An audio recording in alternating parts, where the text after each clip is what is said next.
It is the Jim and Terry Show coming to you from the bunker in Bobcaygeon. Let's keep it real because we're maybe not expecting an imminent missile attack, but somebody on this planet is. And it's happening every day, whether it's drones or ballistics or intermediate range.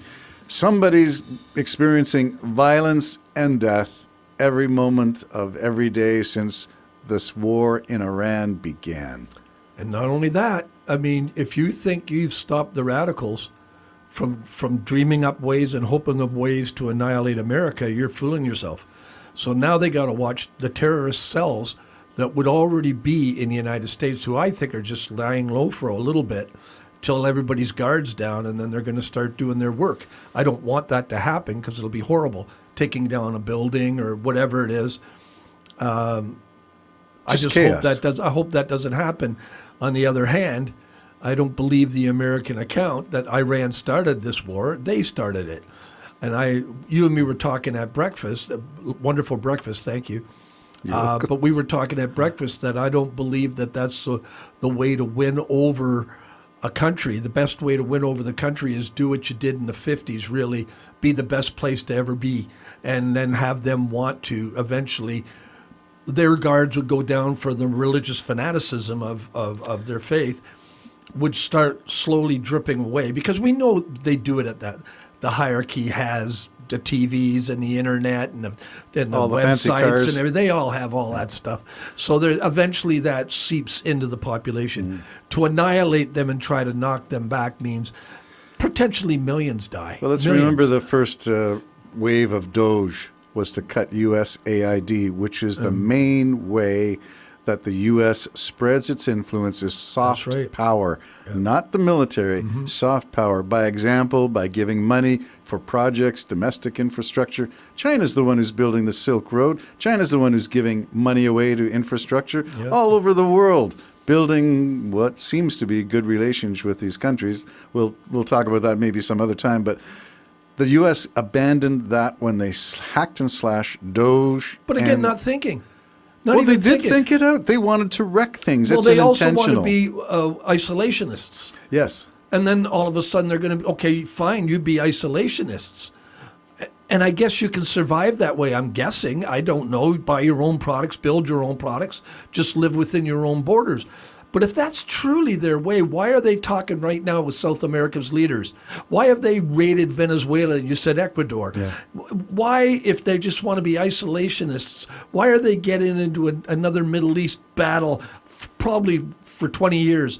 Why would they do that? So they're lying flat out about everything, every corner, or they're changing their mind. And I mean, I don't mean the American people, folks. Yeah, I mean the leadership of the country, like Trump and all his sycophants. Is that what you call them? Sycophants. They're just the enablers. They're just flying by the seat of their pants on everything, because they're not thinking. They didn't think this war out. Yeah, they really didn't. How do you get the people out? Well, they found a way to move back their military, but they didn't think about the people that are living there that are Americans, and the other allied countries that have people there. This could pull everybody into a world war. Well, this is where I want to go now, is to the allies. At least with Bush, after 9/11, everyone was consulted. Everyone was brought in. NATO allies were consulted. There was no consultation. Carney this week said there was no conversation, no call. Yeah. There was no warning. UK was not warned. Nobody in Europe was warned. So this is America first, America alone, not even their own Congress. Yeah. Well, they did say they had the Gang of Eight, which is 4 Democrats. That's not the Congress. It's not the Congress. 8 people. It's 8 people, but it's up to them to then choose to inform or not inform the next. Well, that's just corruption. I think so too. So according to what I understand of the American Constitution, and I'm not an expert, but from what I've read, it does suggest that the president can get away with some executive orders if there's an imminent threat. He's defined it as an imminent threat because they were going to be attacked if Israel went ahead. Canada was an imminent a threat. Yeah, that's right. Canada is still a threat. All right, that's another story for another day. But let's go on to what is the latest developments. Have you heard in terms of the war in Iran? How many bases? Do you know casualties? Do you know anything? I think the first real Western report from CNN is just in there now. They got permission from the Iranians to come in and report. I fear for the guy because I can see him I getting do too, killed. but he's gone in. Good. So I'm sure there's going to be some reports of, my opinion, pure annihilation. Now they're talking, Hegseth was talking about dropping, the 2,000-pound bombs. the bunker busters. Where are you dropping them? Yeah, on the on who? cities. On the cities. Are you just going to level all the major cities? This is Gaza Part 2. Gaza Part 2, and then how do you clean that up? Oh, you just own it. That's how you do it. You start a peace board. Oh, boy. And each member gives you $1 billion, and each one can participate in building banks, beaches, everything. Just don't include the people who are living there. I'm pro-Israeli, to tell you the truth. I understand their wrath against Gaza. I really understand it. But now that that's taken place, they're not going to have Gaza back. By the way, it's prophetic. They're not going to have Gaza back. Gaza back. Gaza back. I eat your pizza and I got a Gaza back. No gas here, please. Yeah, so I don't know where we're going. I'm sorry, I got all bent out. But you took us a little offside, but the question is this going to be a forever war like Afghanistan and Iraq? Is this going to be Persian Gulf 3? Is this, we had Persian Gulf 1 with George Bush, the first, George Herbert Walker, and then Persian Gulf 2 with the younger Bush, and now we have... And so is this now the third one? I think there's two ways this can go. The first way, I think it's not going to be all that long, and I'll tell you why. They will bomb it into oblivion and leave them to just wallow in the rubble. Iran's not a well-developed country. It's a lot like Iraq and Afghanistan. They don't have their own guns and deserts. They don't. How are they going to rise up? How do you do that? Well, here's the latest thing. Uneducated people. Here's what I've heard this morning, so I'll add this one in. The Kurds, who were responsible in large part for helping the U.S. Get rid of ISIS in that big Trump initiative. We're going to get rid of ISIS. Every one of them, they're dead. They're gone. Well, the Kurds did the frontline work in much of that.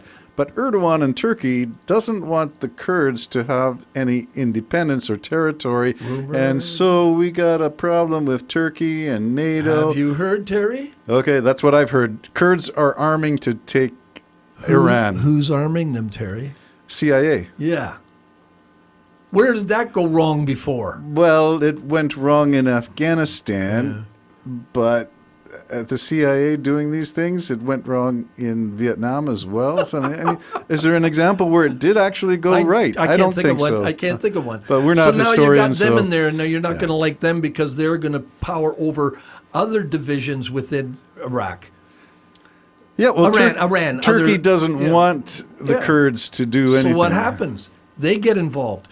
So the other scenario is I think they're going to leave the people to grovel in the dust because they're just that cruel. And I'm talking the president and his people. Yeah. Or because you got people like Canada, England, all these other countries that got to get people out of there. So the missiles start hitting them. And you mean the people lined up at airports, or what are you talking about? Pulled the whole world into war. What do they care? They believe their mission is to destroy Israel.